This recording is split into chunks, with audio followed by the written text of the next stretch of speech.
안녕하세요. 반갑습니다. 요즘 학생을 위한 딱 7일 수능 한국사 오늘 이제 얼마 남지 않았습니다. 벌써 6일차예요. 고려를 한번 정리를 해보도록 하겠습니다. 준비됐습니까? 네, 좋습니다. 자, 그러면은 고려 출제 경향을 한번 살펴볼게요.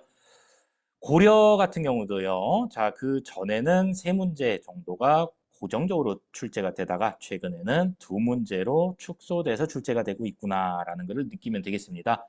공민왕, 그다음에 고려 문화가 많이 출제가 됐는데요. 공민왕은 뭐 최근에도 드문드문 출제가 되는 경향을 보이고요. 고려 문화와 관련해서는 기존에 굉장히 많이 출제가 되다가 최근에는 조금 드물게 출제가 되는구나 라는 것을 정리를 하면 되고요.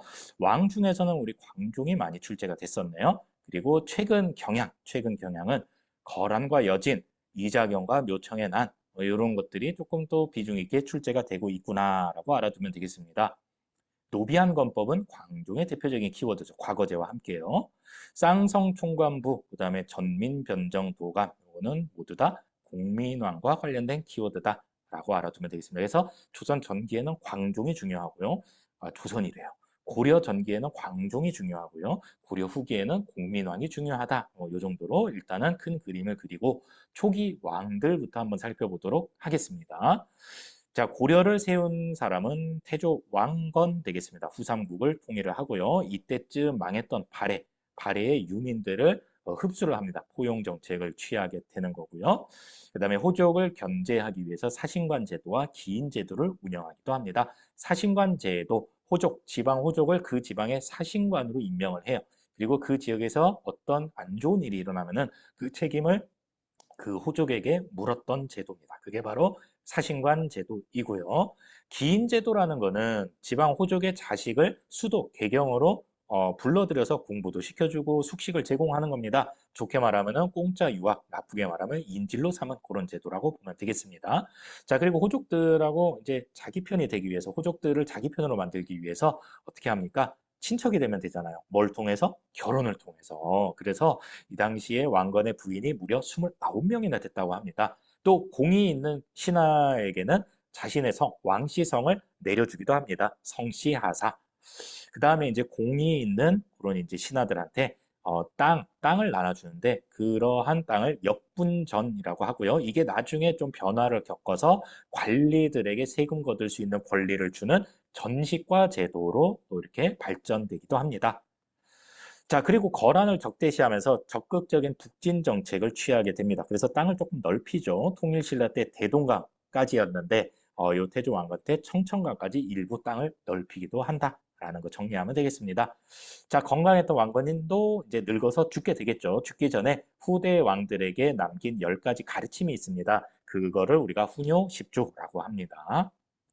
자, 광종 한번 살펴볼게요. 광종은 키워드가 과거제와 노비안건법이 가장 중요합니다.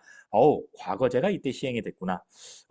중국 후주라는 나라에서 귀화한 쌍기가 건의를 하죠. 그 건의를 받아들여서 시행이 됐던 관리 선발 제도가 과거제고요.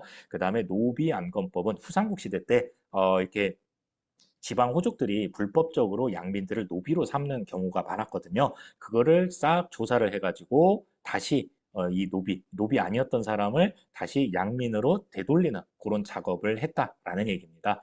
노비는 세금 안 내죠. 양민은 세금을 냅니다. 그러니까 두 가지 효과를 노린 거예요. 호족 또는 귀족들의 노비를 해방을 시키면은 호족 또는 귀족의 세력은 약화되겠죠. 그런데 이 노비가 양민이 되면서 국가에 세금을 내기 시작하겠죠. 그러면서 국가 재정도 확충되겠네요. 일석이조의 효과를 노렸다. 그 다음에 이제 연호를 쓰기도 합니다. 광덕 또는 준풍이라는 연호를 사용하기도 했었다라는 얘기입니다.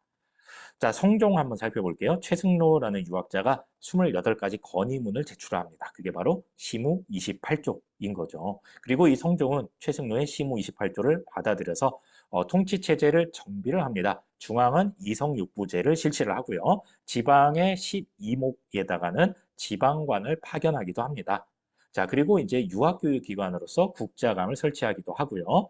이 12목에다가 지방관을 파견한 이후에 또 지방제도도 차츰차츰 정비를 하게 됩니다. 그래서 5도 양계 체제로 결국 정착이 되게 됩니다. 국경 지역에는 북계와 동계로 구성을 하고요. 그 안쪽에는 5개의 일반 행정도로 구성을 했다라는 거예요. 자, 그런데 모든 지역에 지방관을 파견하지는 못합니다. 지방관을 파견한 곳을 주현이라고 부르고요. 지방관을 파견하지 못한 지역을 속현이라고 이야기를 합니다. 학교를 치면 담임이 있는 학급과 담임이 없는 학급이 있었다. 이렇게 생각을 하면 되겠네요. 자, 그리고 차별받는 양민들이 거주하는 향 또는 부곡 또는 소라는 특수행정구역도 존재했었습니다. 자, 여러분들 고려의 지방행정조직은 굉장히 독특하다. 도도 있고 계도 있었다. 지방관이 모두 파견되지는 못했다. 향부곡소라는 특수행정구역이 있었다. 이 정도로 정리를 하면 되고 조선 행정체계랑 좀 비교를 하면 되겠네요.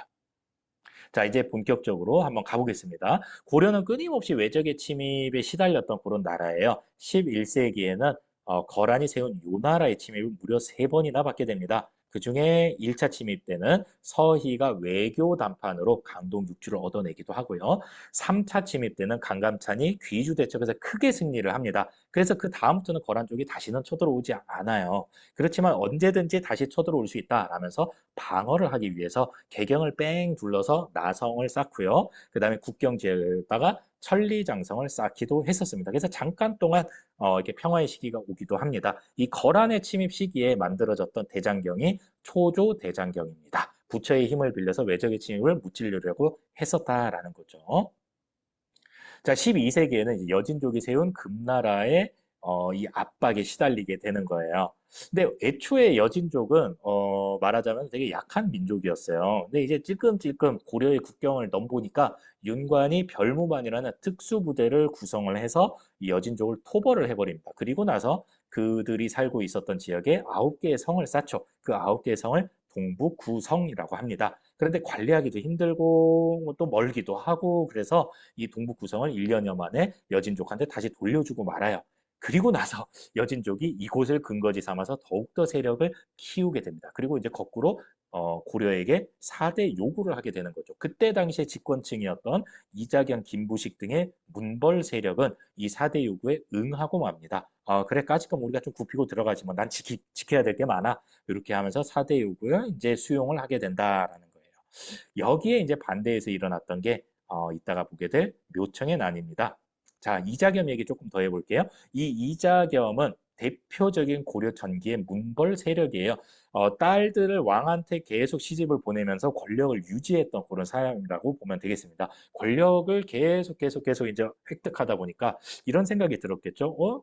그래? 내가 왕 할 수도 있는 거 아니야? 그래서 이자겸의 난을 일으키게 되는데 이자겸의 난은 결국에 진압되고 말고요.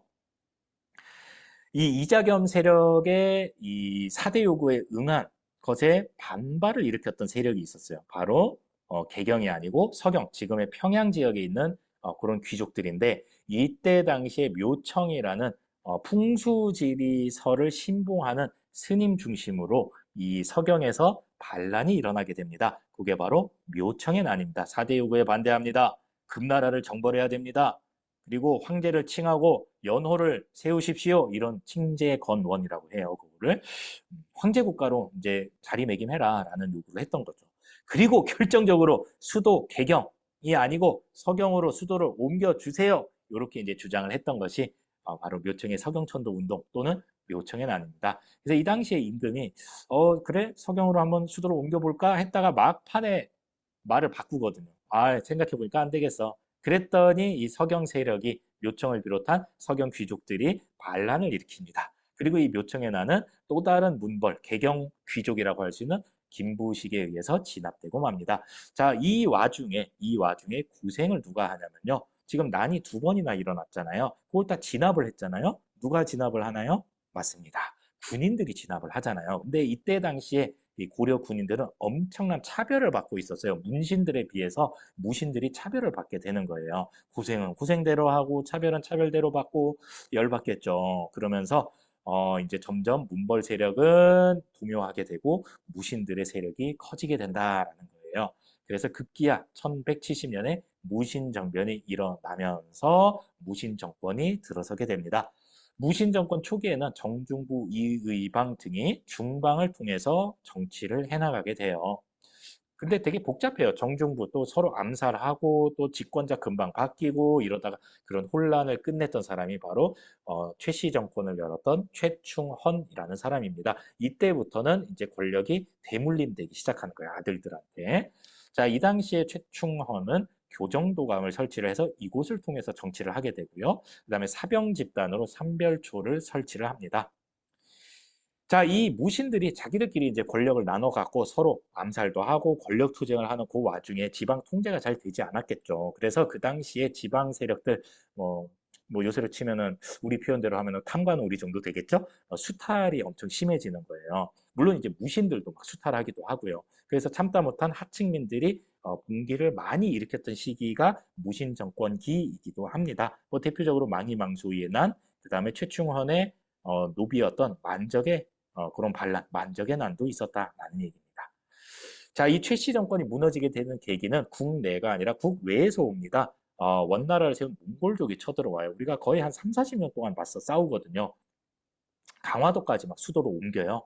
근데 결국에는 안 되겠다라고 생각을 하고 개경으로 돌아가게 되는데 이 몽골의 침입에 맞서서 8만 대장경이 조각됩니다. 아까도 말했다시피 외적의 침입이 있을 때 부처님한테 기도하는 심정으로 한 땀 한 땀 정성스럽게 대장경을 조각을 하면서 이 외적이 물러가라라고 이제 기도드리는 심정으로 대장경을 만들게 되는 거죠.